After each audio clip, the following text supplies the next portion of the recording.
أعوذ بالله من الشيطان الرجيم. بسم الله الرحمن الرحيم. الحمد لله رب العالمين، نحمده ونستعينه ونستغفره ونعوذ بالله من شرور أنفسنا ومن سيئات أعمالنا. من يهده الله فلا مضل له ومن يضلل فلا هادي له. أشهد أن لا إله إلا الله وحده لا شريك له وأشهد أن محمدا عبده ورسوله من لا نبي بعده. اللهم صل وسلم وبارك على سيدنا محمد وعلى آله وأصحابه أجمعين، أما بعد. فيا عباد الله اتقوا الله حق تقاته ولا تموتن إلا وأنتم مسلمون. فقال تعالى في كتابه الكريم: أعوذ بالله من الشيطان الرجيم، والعصر إن الإنسان لفي خسر إلا الذين آمنوا وعملوا الصالحات وتواصوا بالحق وتواصوا بالصبر. Sadaqallahul azim.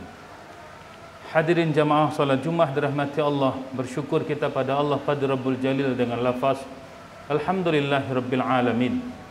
Saat ini Allah masih memanjangkan umur kita, menggerakkan batin kita untuk tunduk dan rukuk di hadapan Allah. Semoga kita adalah bahagian hamba-hambanya yang selalu diberkahi dan disayang oleh Allah. Amin ya rabbal alamin. Salawat dan salam pada Rasulullah sallallahu alaihi wasallam dengan lafaz Allahumma salli ala Sayyidina Muhammad. Semoga batin kita, hati kita hari demi hari mencinta dan merindu pada Rasulullah, sehingga lisan kita semakin kuat melantunkan salawat demi salawat pada Rasulullah sallallahu alaihi wasallam. Hadirin jamaah salat Jumat dirahmati Allah, mari sejenak dalam waktu yang singkat dan barokah ini kita merenungkan satu nikmat Allah, yang nikmat ini cukup banyak diurai dalam ayat-ayat Al-Quran, dalam hadis-hadis Rasulullah, dan pada qaul-qaul para ulama-ulama kita. Bahkan dalam ayat Al-Quran dikhususkan Allah pada beberapa surah membincangkan satu nikmat ini. Cukup detil dan rinci Allah menyebutkannya. Apa itu? Adalah nikmat al-waqt, atau nikmat waktu yang Allah berikan pada kita semua. Kita masih berada di awal 2022 dan Allah masih hidupkan kita. Allah berikan kesehatan, nikmat yang luar biasa. Semoga ini memberikan ibrah pada kita semua. Hadirin jamaah salat Jumat dirahmati Allah. Pada surah Al-Asr Allah sampai-sampai menggunakan sumpah, menggunakan objek untuk bersumpah, itu adalah al-waqt, al-asr, menggunakan waktu. Kita tahu wal as, dan wal as ini adalah satu di antara surah-surah yang lain yang Allah gunakan bersumpah. Kita tahu surah Al-Fajr, Al-Lail, Wad-Duha, Wasyamsi wal-Qamar, Wal-Fajr. Itu semua adalah surah-surah yang diawali dengan Allah mensumpah dengan potongan-potongan waktu, demi fajar, demi waktu duha, demi waktu malam, demi waktu siang, demi matahari dan bulan. Itu menunjukkan bahwa nikmat Allah yang kita sebut dengan waktu, umur, itu cukup mendapat perhatian yang luar biasa dari pencipta kita, yaitu Allah subhanahu wa ta'ala. Hadirin jamaah salat Jumat dirahmati Allah, maka Rasul pun cukup banyak mengurai tentang nikmat ini. Sampai kata Rasul, jaga waktu yang 5 sebelum datang 5. Jaga masa mudamu sebelum datang masa tuamu. Karena waktu muda dia akan menjadi orang kreatif, orang yang bisa memberikan hal yang luar biasa pada umat dan bangsanya. Jaga masa sehatmu sebelum datang masa sakitmu. Jaga masa kayamu sebelum datang masa miskinmu.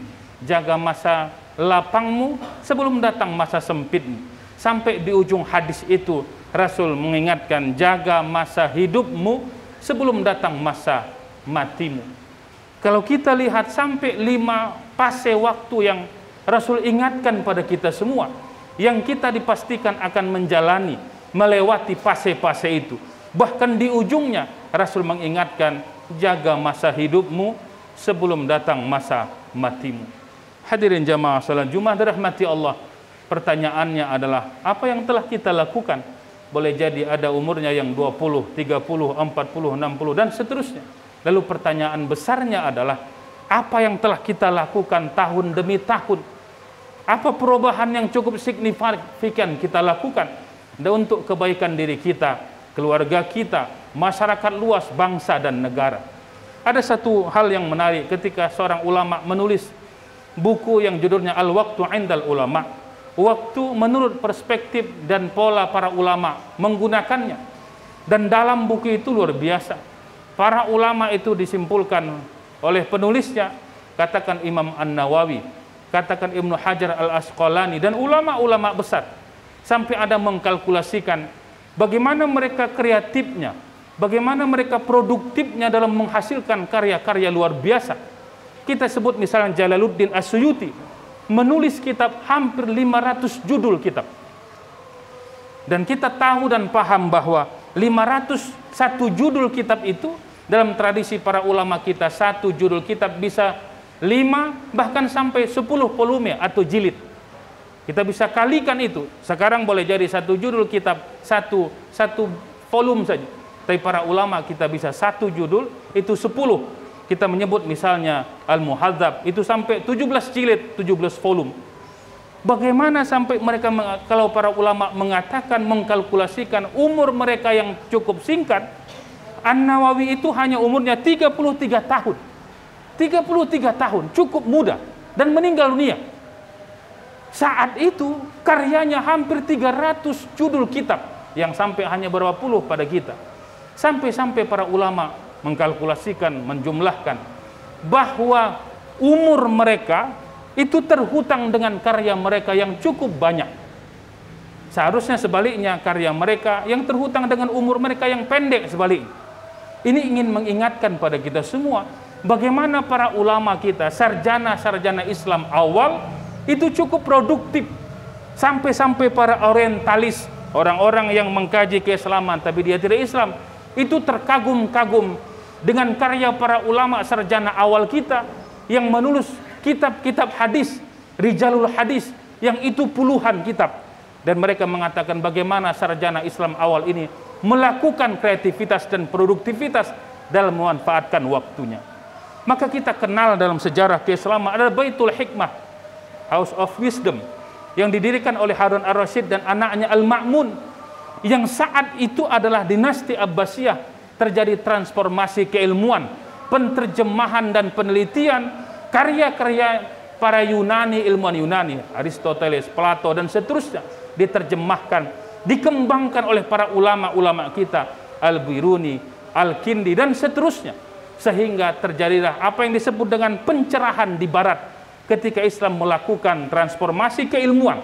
Tapi kita ingin sebutkan bahwa apa yang dilakukan oleh para ulama, produktivitas yang luar biasa, itu karena mereka memahami firman-firman Allah, kalam-kalam Rasul yang nuansanya menguatkan untuk memanfaatkan dan menguatkan penggunaan waktu dalam kehidupan kita. Hadirin jamaah salat Jumat dirahmati Allah, maka ayat yang kedua, innal insana lafi khusr, sungguh manusia itu merugi menggunakan waktu. Sampai Allah rinci pada ayat ketiga, illal ladzina amanu wa amilus solihat wa tawassaw bil haqq wa tawassaw bis sabr. Hanya 3 varian saja, 3 kategori saja orang yang tidak merugi menggunakan waktunya. Amanu, orang yang terbangun hubungan vertikalnya dengan Allah, keimanannya setiap saat dia upgrade, dia tingkatkan, karena iman itu al-iman yazid wa yanqus, bisa naik dan bisa turun. Tapi dia lakukan terus peningkatan-peningkatan dalam kualitas imannya. Hablum minallah dan hablum minas. Lalu wa amilus solihat, dia juga mengaktualkan keimanannya dalam bentuk amilus solihat. Dia tidak menara gading, dia tidak pintar sendiri, dia tidak kaya sendiri, dan dia tidak hebat sendiri. Dia bermanfaat, beramal solih, dia bisa memberi pada orang lain. Sampai kata Rasul, khairun nas anfa'hum linnas, sebaik-baik manusia adalah orang yang paling banyak manfaatnya pada orang lain, dengan ilmunya, dengan kekayaannya, dengan nama besarnya, dengan hal-hal yang dia miliki, orang tercerahkan, orang terbantu. Maka amilus solihat, maka dalam Al-Quran hampir tidak ada ayat yang memisahkan dengan amanu wa amilus solihat. Dia beriman dan aktualisasinya adalah amilus solihat. Maka amilus solihat itu yang dimaksud Al-Quran senantiasa dalam makna kolektif, bukan amilus solihat pada pribadi, tapi juga sosial. Ibadahnya bagus, sholatnya bagus, zikirnya bagus, tapi juga dia orang yang mau berinfak, bersedekah, memberi, berbuat baik, birrul walidain, berbuat baik pada kedua orang tuanya dan sebagainya. Bukan sebaliknya, ada orang yang boleh jadi bagus sholatnya tapi luar biasa bakhil dan kikirnya. Atau sebaliknya, ada orang yang luar biasa dermawannya tapi bermasalah dengan kesalehan pribadinya. Makin dimaksud dengan amilus sholihat adalah kesalehan kolektif. Terakhir, wa tawassabil haq wa tawassabil shab. Orang yang tak merugi itu menggunakan waktunya selalu tausiah, selalu memberi nasihat dan saling nasihat menasihati dalam konsep kebenaran dan kesabaran. Inilah gerbongnya sehingga seseorang itu menjadi orang yang falah, orang yang beruntung menggunakan waktunya. Hadirin jamaah salat Jumat dirahmati Allah, sampai dalam satu hadis Rasul menyebutkan khairun nas, sebaik-baik manusia siapa itu? Man tala umruh wa hasuna amaluh. Orang yang panjang umurnya dan baik amalnya. Wa syarrun nas, dan manusia yang jelek itu orang yang panjang umurnya, tala umruh wa sa'a amaluh, dan jelek amalnya. Tetap panjang kedua-dua umurnya, tapi di ujungnya satu baik amal-amal solihnya, dan yang satu lagi jelek amal-amal yang dia lakukan di dunia. Tapi di ujung, di awal itu disebutkan dengan khairun nas. Hadirin jamaah salat Jumat dirahmati Allah, kita telah berada masih di penghujung tahun. Maka apa yang kita lakukan, apa yang akan kita upgrade, apa yang akan kita canangkan dan planningkan untuk melakukan hal yang lebih baik dibandingkan tahun-tahun sebelumnya? Apa yang belum kita lakukan? Sudahkah kita tahajud? Sudahkah kita mempelajari tadabbur Quran? Sudah semakin baikkah amal-amal sosial kita yang lainnya? Jika itu kita lakukan, maka kata Rasul, inilah orang yang muhasabah, orang yang melakukan introspeksi, dan orang melakukan perbaikan dan perbaikan dalam kehidupannya. Jika ini terjadi, maka sebenarnya kita telah menyahuti apa yang dituntun oleh Allah dan dituntun oleh Rasulullah. Sampai kata Rasul, banyak orang terlena, banyak orang tertipu dengan dua nikmat. Apa itu? As-sihah wal farah. Nikmat kesehatan dan nikmat kesempatan, nikmat waktu yang Allah berikan. Jika ada orang yang sakit hari ini, dia tak akan pikirkan kekayaannya, yang dia pikirkan adalah kesehatannya. Atau ada orang yang boleh jadi sudah habis masa hidupnya, maka dalam satu ayat, begitu ada orang yang meninggal, dia pengen kembali ke dunia, dan dia lakukan hanya satu saja, laula akhartani ila ajalin qarib fa asaddaq. Kalau orang yang meninggal dihidupkan, atau orang yang akan meninggal ditakhirkan, ternyata amal yang dia lakukan yang harus dia push maksimalkan hanya satu. Apa itu? Fa asaddaq. Dia sedekahkan waktunya, dia sedekahkan hartanya, dia sedekahkan kemampuannya untuk kemanfaatan umat manusia dan orang-orang terdekat dengannya. Mudah-mudahan dengan khutbah yang singkat ini kita tercerahkan, dan mudah-mudahan umur yang diberikan Allah yang hakikatnya semakin menipis dan pendek, tapi mudah-mudahan akan lebih mendekatkan diri kita pada Allah dan bermanfaat pada orang-orang terdekat kita. Amin ya rabbal alamin. Barakallahu li lakum fil Qur'anil azim wa nafa'ani wa iyyakum bima fihi min ayatil hakim. Wa taqabbala minni wa minkum tilawatahu innahu as-sami'ul alim. Aqulu qawli hadza astaghfirullah li wa lakum wa li sairil muslimin wal muslimat wastaghfiruh innahul ghafurur rahim.